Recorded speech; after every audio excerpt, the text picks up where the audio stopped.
스토리를 만들 때 있어서 프로와 아마추어의 차이. 오늘은 스토리를 만들 때 있어서 프로와 아마추어의 차이에 대한 이야기를 한번 해볼 건데요. 어떤 이야기를 떠올린다고 합시다.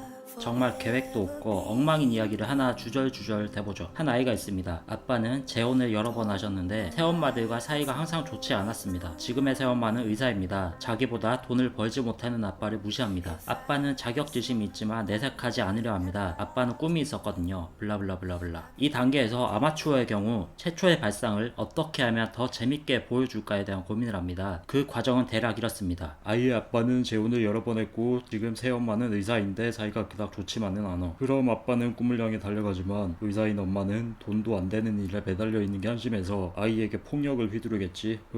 하지만 결국 아이의 노력으로 가정은 행복을 되찾게 되는데 아이가 무슨 노력을 해야 될까? 친구들한테 한번 들려줘 보자. 친구들에게 들려줘 봅니다. 친구 A, 뭔 소리인지 모르겠어, 재미없어, 개극형. 혹은 친구 B, 따뜻한 드라마구나, 감동스러워. 작가 지망생 길동이는 이렇게 생각하겠죠. A는 이해력이 딸리는구나, 개극형, 꺼져버리렴.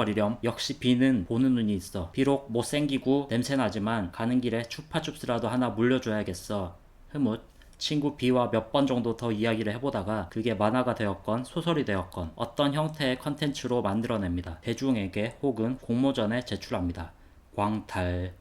세상은 보는 눈이 없어, 썩어 빠진 세상. 흑흑흑. 그럼 이번에 프로의 경우를 지켜볼까요? 발상 단계는 동일합니다. 하지만 그 발상에서 어떤 부분을 써먹을 수 있는지에 대한 고민을 합니다. 똑같은 위의 저 문단에서 재혼을 여러 번 한 아빠와 지금 엄마 그리고 아이 세 단어를 먼저 캐치합니다. 그리고 그 단어를 이리저리 굴려보며 이야기를 여러 방향으로 전개해봅니다. 아빠가 죽은 뒤 7번째 새엄마와 아이가 살아가는 이야기라는 기획 초안이 나왔습니다. 그 기획을 주의 몇몇 개성 넘치는 냉철하거나 사려 깊거나 분석적이거나 다양한 형태의 사람들에게 보여줘 봅니다. 의견들을 모두 메모하고 조합해서 내가 바꿀 수 있거나 납득가는 부분들을 모조리 다시 뜯어 고쳐 봅니다. 이야기는 이제 이런 식으로 바뀌었습니다. 27번째 새엄마와 함께하는 실종된 아빠 찾기. 아이는 26번째, 25번째 역으로 거슬러 올라가며 아빠에 대한 단서를 찾아가고 엄마들에 대한 기억과 자료를 의존해가며 27번째 지금의 엄마와 함께 아빠를 찾아가는 이야기가 되었습니다. 심지어 엄마의 직업조차 의사에서 경찰 혹은 변호사로 바뀌었습니다.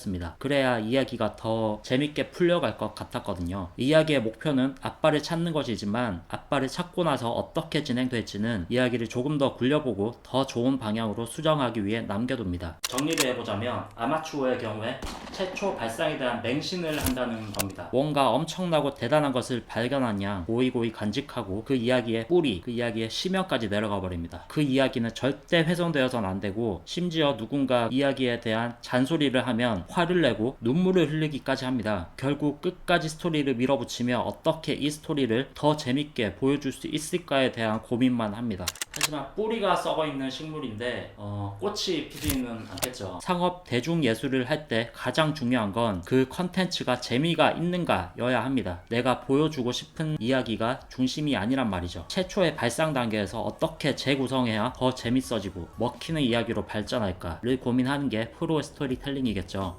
스토리 뭔가 막히고 있으면 10중 8구 그 길은 잘못된 길입니다. 오래 생각하고 묵은 스토리일수록 더 고통스럽고 더 빠져나오기 힘든 미로가 되어 있을 테고요. 명작은 연필이 아니라 지우개에서 나온다는 말이 있죠. 아마추어가 프로로 전향하는 가장 첫 번째 단계는 최초의 발상에서 진행된 그 스토리야말로 그 발상에서 진행할 수 있는 가장 재미없는 프로토타입임을 인정할 것이 되겠네요. 덜어내고 깎아내는 행위에 대한 유명한 일화가 있어서 들려드리며 이번 시간을 마무리해볼까 합니다.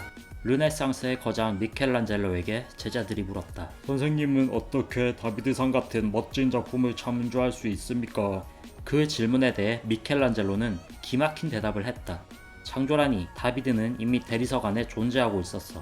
나는 대리석 안에 들어있던 다비드를 꺼내기 위해 필요 없는 부분들을 덜어냈을 뿐이라고.